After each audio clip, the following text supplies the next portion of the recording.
नमस्कार, सुप्रभात, good morning. मैं Naresh Bhardwaj. Study time YouTube channel Jind में आपका स्वागत है।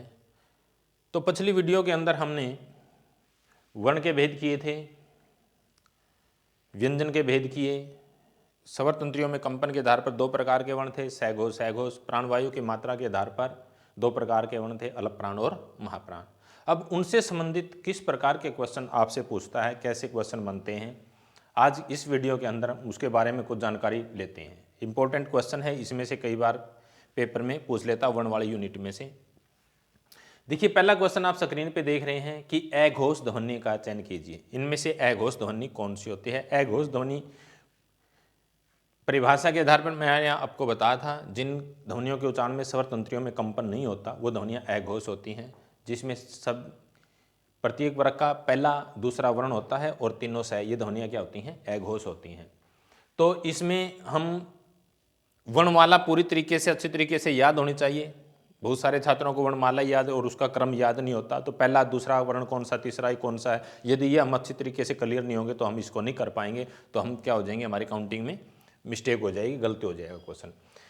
तो पहली और दूसरी ध्वनि, वर्ग की पहली और दूसरी ध्वनि अघोष होती है। तो गय अपने वर्ग की, कै ख गय अपने वर्ग की तीसरी ध्वनि है, ये ध्वनि सैघोष है, यानी कि है ध्वनि। य रे ल व और है ध्वनि भी सैघोष होती है। य रे ल व भी सैघोष होती है। तैथ है, ये अपने वर्ग की क्या है? दूसरी ध्वनि है। तो इसका मतलब इसका आंसर क्या आएगा? द ध्वनि इनमें से क्या है? अघोष है। ये तीसरी ध्वनि है। य रे ल व है भी सैघोष होती है। य रे ल चारों अंतस्थ सैघोष होते हैं। द ध्वनि अपने वर्ग की दूसरी है, तो ये क्या है? हमारा अघोष ध्वनि है। तो पहले क्वेश्चन का आंसर क्या आ गया? द। अगले क्वेश्चन पर चलते हैं। दूसरा क्वेश्चन है भी, अलप्राण ध्वनि का चयन कीजिए। अलप्राण ध्वनि कौन सी होती हैं? जिनके उच्चारण में प्राणवायु कम बाहर निकलती है, कम मात्रा में बाहर आएगी, वो ध्वनियाँ क्या हैं? अलप्राण हैं। इनमें से सभी स्वर, अलप्राण से फिर देखिए सभी स्वर होते हैं। पहली, तीसरी और पांचवी ध्वनि ये अलप्राण होती है सभी। द ध्वनि देखिए अपने वर्ग की, तै थ द क्या है? अपनी तीसरी ध्वनि है। पहली, तीसरी और पांचवी ध्वनि होती है, तो द ध्वनि, इसका आंसर क्या आ गया? द ध्वनि अलप्राण है। तै थ द तीसरी ध्वनि, पहली, तीसरी, पांचवी क्या होती है? अलप्राण होती है। कैक है दूसरी ध्वनि महाप्राण होती है, ये अपने वर्ग की। तै थ द ध ये चौथी ध्वनि है अपने वर्ग की, ये भी क्या है? महाप्राण है। और स ध्वनि देखिए कौन सी है? यह पहला दूसरा वर्ण और तीनों स, ये ध्वनियाँ क्या होती हैं? अलप्राण होती हैं। य रे ल व और है, ये ध्वनियाँ महाप्राण होती हैं, तो ये ध्वनि भी क्या है? अलप्राण है। तो इसमें से द और स, ये दोनों ध्वनियाँ क्या हैं? अलप्राण हैं। तो इनका इस प्रकार से हमने इसको छांटना है। आगे अगले क्वेश्चन पर चलते हैं। इससे संबंधित तीसरा क्वेश्चन है हमारा, सैघोष ध्वनि का चयन कीजिए। सैघोष ध्वनियाँ कौन सी होती हैं? जिनके उच्चारण में स्वर तंत्रियों में कंपन होता है, वो ध्वनियाँ सैघोष होती हैं। सभी स्वर 3, 4, 5 या रे ल व और है, ये ध्वनियाँ क्या होती हैं? सैघोष होती हैं। तो इसके अंदर देखिए क्वेश्चन तीनों सह दिए हुए हैं ऑप्शन में और है ध्वनि दी हुई है। य रे ल व और है, ये ध्वनियाँ सैघोष होती हैं। प्रत्येक वर्ग का पहला दूसरा वर्ण और तीनों सह अघोष हैं, तो इसका आंसर क्या आ गया हमारा? है ध्वनि क्या है? इसमें सैघोष है, और ये तीनों सह हमारे क्या हैं? अघोष हैं। तो इस तरीके से हमें इसको निकालना है। अगले क्वेश्चन पर चलते हैं। चौथा क्वेश्चन है, महाप्राण ध्वनि का चयन कीजिए। महाप्राण ध्वनियाँ होती हैं जिन ध्वनियों के उच्चारण में प्राणवायु अधिक मात्रा में बाहर निकलती है, वो महाप्राण होती हैं। प्रत्येक वर्ग का दूसरा और चौथा वर्ण और चारों उसम, ये महाप्राण होती हैं। दूसरा चौथा महाप्राण होता है, पहला तीसरा पांचवा अलप्राण होता है। तो च अपने वर्ग की कौन सी है? पहली ध्वनि है। देखिए ब, पै फै ब अपने वर्ग की कौन सी है? तीसरी ध्वनि होती है। इस तरीके से आप क्या है उसके ऊपर अंकित कर लें पहले। तै थ द ध न अपने वर्ग की कौन सी है? पांचवी है। च छ ज झ अपने वर्ग की कौन सी है? चौथी है। और मैंने आपको अब महाप्राण में देखिए, यदि हम इस प्रकार से अंकित कर लेते हैं तो भी हमारे लिए आसान रहेगा। पहली, तीसरी, पांचवी ध्वनि अलप्राण होती है, चौथी ध्वनि क्या होती है, महाप्राण होती है। तो इनमें से महाप्राण ध्वनि कौन सी होगी, जय ध्वनि होगी। इस तरीके से आपने इससे निकालोगे तो यदि उस पर अंकित कर लेंगे वर्गीय वर्णों को तो आसान रहेगा आपके लिए। अगला क्वेश्चन करते हैं। पांचवा क्वेश्चन हमारा, अघोष ध्वनि का चयन कीजिए। अघोष ध्वनि बताया था जिन ध्वनियों के उच्चारण में स्वर तंत्रियों में कंपन नहीं होता। किन ध्वनियों के उच्चारण में कंपन, एक तो देखिए क्वेश्चन मैंने फिर से देखिए कैसे पूछा, अघोष ध्वनि का चयन कीजिए, या ऐसे क्वेश्चन दे सकता है किस ध्वनि के उच्चारण में कंपन नहीं होगा, यानी कौन सी होगी, वो अघोष होगी। वो केवल क्वेश्चन को थोड़ा घुमा फिरा के पूछ सकता है। तो इसी प्रकार इसके ऊपर भी हम क्या कर लें, अंकित कर लें। टैट है, ये अपने वर्ग की कौन सी है, दूसरी। ये वर्गीय वर्ण नहीं है, ये टैट है। ड, ये अपने वर्ग की है कौन सी, तीसरी। तैत है, दैद है, ये अपने वर्ग की कौन सी है, चौथी। चारों य, लव और है क्या होते हैं, उसम। यह क्या है, सघोष ध्वनि है। य, लव और है सघोष होती है। अघोष होती है पहली और दूसरी ध्वनि, अपने वर्ग की अघोष। तो दूसरी ध्वनि हमारे पास ये है, पहली तो हमारे पास है नहीं, तो ये ध्वनि क्या है, दूसरी है हमारे पास। तो इस तरीके से इसका आंसर क्या आएगा, ठ। ये हमारा आंसर आ गया। तो ये था हमारा पांचवा क्वेश्चन। अगले क्वेश्चन पे चलते हैं। छठा क्वेश्चन है, महाप्राण ध्वनि का चयन कीजिए। फिर वही महाप्राण एक नए तरीके से, दोबारा ये क्वेश्चन इसलिए लिया कि इस तरीके से भी चार ऑप्शन मिल सकते हैं, फ, से, दोनों या कोई नहीं। तो महाप्राण जिसके उच्चारण में प्राण वायु अधिक मात्रा में बाहर निकलेगी, या तो ऐसे पूछेगा, या किस ध्वनि के उच्चारण में वायु है जो उष्मांश वायु है वो अधिक बाहर आएगी। इस तरीके से क्वेश्चन को फिर पूछ सकता है। तो इसमें से हम देखें, महाप्राण होती हैं अपने वर्ग की दूसरी और चौथी महाप्राण ध्वनि, ये अपने वर्ग की पैप है, अपने वर्ग की क्या है, दूसरी। और उसम चारों स है, ये भी क्या होते हैं, महाप्राण होते हैं।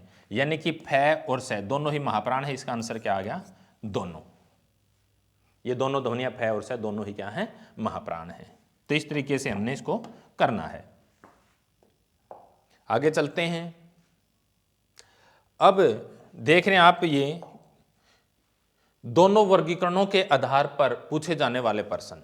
अब तक हमारे से वह एक वर्गीकरण से क्वेश्चन पूछा था, अघोष कौन सी है, सघोष कौन सी है, अलप्राण कौन सी है, महाप्राण कौन सी है। ये क्वेश्चन अब उससे भी इंपॉर्टेंट बन गया है। दोनों वर्गीकरणों को मिलाकर ये क्वेश्चन बनाए गए हैं। ये चार क्वेश्चन बनेंगे, यानी कहने का मतलब क्या है, ये चार आपके सामने लिखे हुए हैं।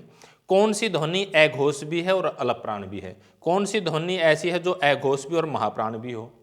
ये स्वर तंत्रियों में कंपन के आधार पर ले लिया, और ये प्राणवायु की मात्रा के आधार पर देख रहे हैं आप। कौन सी ध्वनि सघोष भी है, अलप्राण भी है, कौन सी ध्वनि सघोष और महाप्राण है। इस तरीके से चारों क्या बनेंगे, हमारे क्वेश्चन बनते हैं। क्लियर। दोनों वर्गीकरणों से क्या कर लिया, मिला के पूछ लिया। अब इसके आधार पर कैसे क्वेश्चन पूछे जाएंगे, देखिए। पहला क्वेश्चन है आपके सामने, ये जो हमारे पहले चारों क्वेश्चन थे, जो चारों भाग हमने पीछे देखे, उसके आधार पर पहले ऑप्शन देखिए इसके क्या है, क, ख, ग, घ। ये चारों एक ही वर्ग के इसलिए रखे हैं ताकि आपको किस तरीके से हम निकालना, हम मैथ जैसा फार्मूला करेंगे, हम कैसे पूछेगा इसमें से क्वेश्चन। देख रहे हैं वर्गीकरण में क, ख, ग, घ। अब उसके ऊपर हम दोबारा देखते हैं जो क्वेश्चन पूछे गए थे।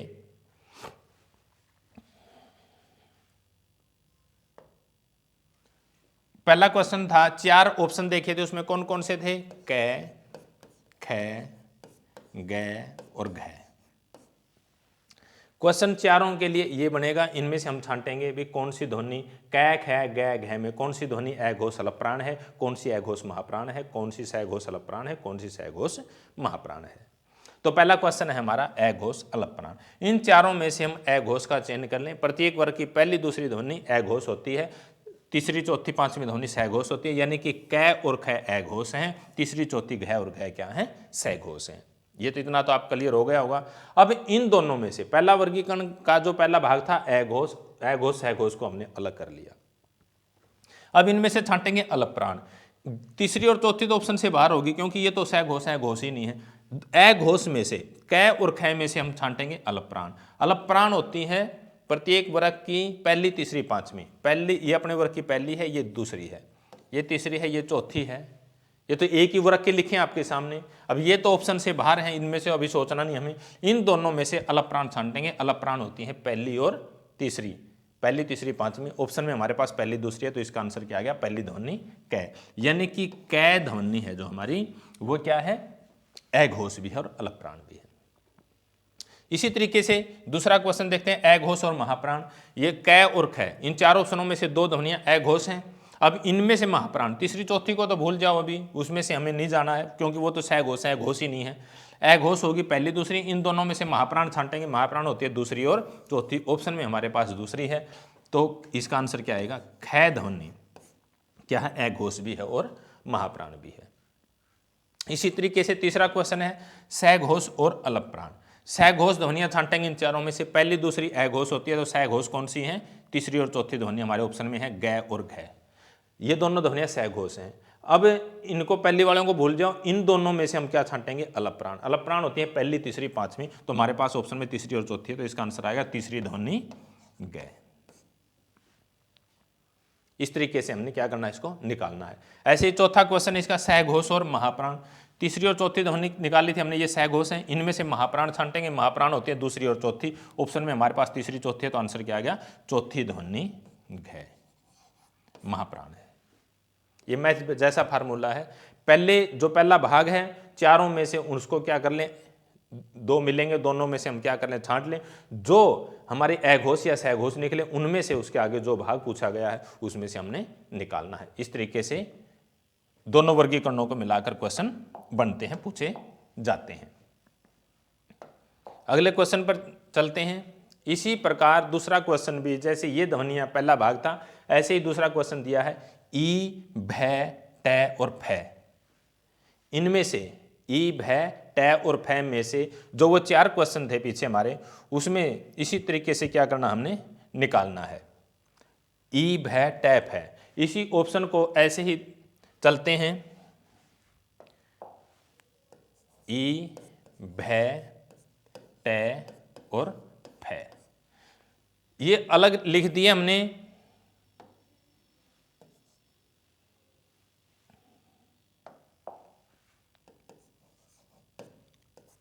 वो चारों एक ही वर्ग के थे, देख रहे हैं आप। ये क्या हमने अलग अलग लिए हैं समझने के लिए। वो चारों एक वर्ग के एक बार समझने के लिए थे। क्वेश्चन ये चार ही बनेंगे, इनमें से पूछेगा। अब इन चारों में से पहले क्या छांटेंगे? अघोष और अलग प्राण। इनमें से पहले अघोष ध्वनियां छांट लो। अघोष ध्वनियां कौन सी होती हैं? स्वर सघोष होते हैं, लेकिन अघोष तीसरी, चौथी और पांचवी ध्वनि सघोष होती है। भै, पै, फै, बै, भै, ये चौथी ध्वनि है, तो ये कौन सी होगी? सघोष है ये भी। पहली ट पहली ध्वनि है, तो ये ध्वनि कौन सी है? जो पहली ध्वनि है ट, ये ध्वनि क्या है? हमारी अघोष है। पै, फै, ये दूसरी ध्वनि फै, ये भी क्या है? अघोष। तो इन दोनों में से अघोष कौन सी होगी? ये दो होगी, ट और फै। ये अपने वर्ग की पहली है, ये दूसरी है। अब इन दोनों में से क्या छांटेंगे? अलग प्राण। अलग प्राण होती है दूसरी और पहली, तीसरी, पांचवी, तो पहली ध्वनि ट, इसका आंसर क्या आ गया? ट, यानी कि ट ध्वनि अघोष भी है और अलग प्राण भी है। दूसरा है अघोष और महाप्राण। ये दोनों ट और फै, ये दोनों ध्वनियां क्या थी हमारी? पहली, दूसरी अघोष थी। महाप्राण होती है दूसरी और चौथी, तो इसमें हमारे पास ऑप्शन में पहली और दूसरी है, तो इसकी दूसरी ध्वनि फै आंसर आ गया। यानी कि फै ध्वनि क्या है? अघोष भी है और महाप्राण भी है। पहले दो क्वेश्चन हमारे हो गए। तीसरा क्वेश्चन का आंसर ढूंढते हैं। सघोष और अलग प्राण, कौन सी ध्वनि? सघोष भी और अलग प्राण भी है। इनमें से सघोष स्वर भी सघोष होते हैं, और चौथी, तीसरी, चौथी, पांचवी ध्वनि सघोष। ई और फै, ये दोनों ध्वनियां क्या हैं? सघोष हैं। ट और फै दोनों क्या थी? अघोष थी। अब ये ऑप्शन से बाहर होगी। इन दोनों में से सघोष में से क्या छांटेंगे? अलग प्राण। अलग प्राण होती है पहली, तीसरी, पांचवी, और स्वर अलग प्राण होते हैं, तो ये चौथी ध्वनि है, ये तो है नहीं, तो इसका आंसर क्या आ गया? ई ध्वनि अलग प्राण है हमारी। सघोष भी है और अलग प्राण भी है, तो इसका आंसर क्या आ गया? ई। सघोष और महाप्राण, ये दोनों सघोष हैं, लेकिन महाप्राण होती हैं दूसरी और चौथी। स्वर अलग प्राण होते हैं, उसके साथ महाप्राण होती हैं दूसरी और चौथी, तो चौथी ध्वनि भय हमारे पास ऑप्शन में है, तो इसका आंसर क्या आ गया? भय। इस तरीके से हमने इसको क्या करना है? निकालना है। ये 4 क्वेश्चन दोनों वर्गीकरणों को मिलाकर बने हैं। इस तरीके से इसमें से आपसे क्वेश्चन पूछेगा। आगे चलते हैं। ये दोनों क्वेश्चन, पहला और दूसरा क्वेश्चन हम वहां कर चुके हैं इनको।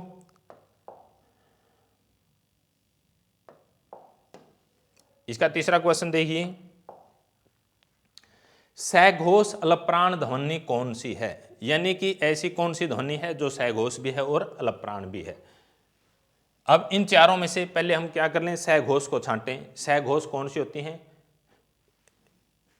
फिर से आपको सरल बनाने के लिए यदि हम अंकित कर लें, तय, थ, दह, धह, ये अपने वर्ग की कौन सी है? चौथी ध्वनि है। स ध्वनि वर्गीय वर्ण नहीं है। च अपने वर्ग की पहली है। च, छ, जय अपने वर्ग की क्या है? तीसरी है। ये उसम ध्वनि है।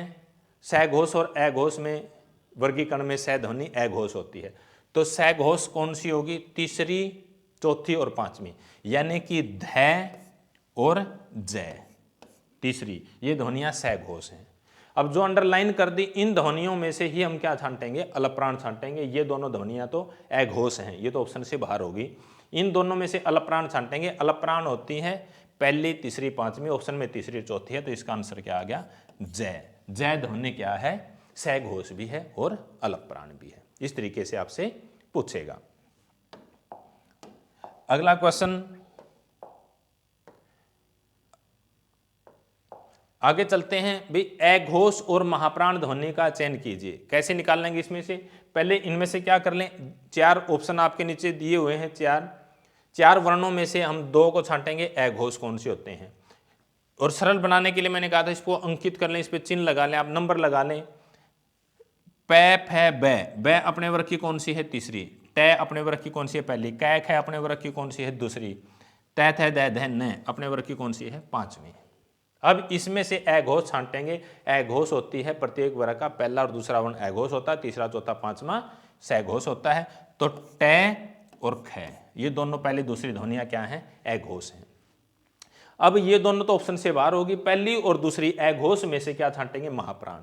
महाप्राण होती है दूसरी और चौथी, तो अपने पास ऑप्शन में क्या है? ख दूसरी ध्वनि है।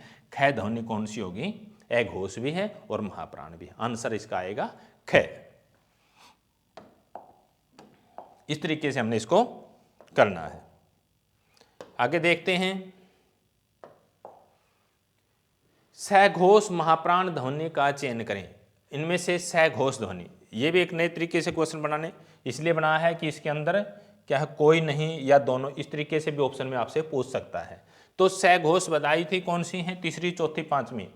च, छ, जय, झ, ये अपने वर्ग की कौन सी है? चौथी है ध्वनि। यह, रे, लव और है, उस समय से केवल है क्या होता है? सघोष होता है। यानी कि ये चौथी ध्वनि, तीसरी, चौथी, पांचवी, ये भी सघोष है और ये भी सघोष। ये दोनों ही ध्वनियां क्या हैं? सघोष तो हैं। अब क्या ये दोनों महाप्राण भी हैं या इनमें से कोई एक है? तो ये देखना है महाप्राण। इन दोनों में से महाप्राण छांटेंगे। महाप्राण कौन सी होती हैं? दूसरी और चौथी ध्वनि महाप्राण होती है, यानी कि ये चौथी, ये महाप्राण है। या, रे, लव और है, ये ध्वनियां भी क्या हैं?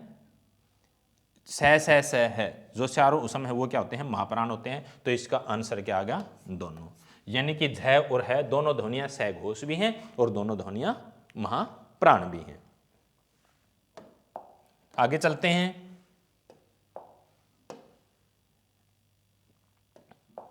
देखिए, अघोष अलप्राण ध्वनि का चयन करें, यानी कि कौन सी ध्वनि अघोष भी है और अलप्राण भी है? अघोष भी और अलप्राण, इनमें चारों में से आप इनके ऊपर अंकित कर लें। तय अपने वर्ग की कौन सी है? पहली ध्वनि है। च, छ अपने वर्ग की कौन सी है? दूसरी है। ट, ठ, ड अपने वर्ग की तीसरी है और क, ख, ग, घ अपने वर्ग की कौन सी है? चौथी है। 1, 2, 3, 4 नंबर से हैं, लेकिन सभी अलग अलग वर्गों की हैं।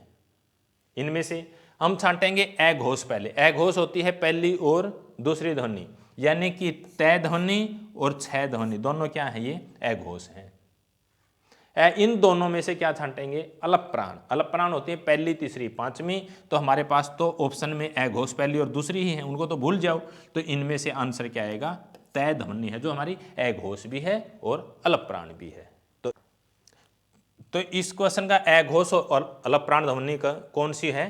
तय ध्वनि। जो हमारी तय ध्वनि है ये अघोष भी है और अलप प्राण भी है। तो इस प्रकार से दोनों वर्गीकरणों को मिलाकर इनमें से ये क्वेश्चन बनते हैं।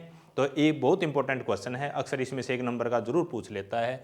तो ये आपको सभी को, उम्मीद करता हूँ आप सबको अच्छा लगा होगा, समझ में आया होगा। आज के लिए इतना ही, धन्यवाद।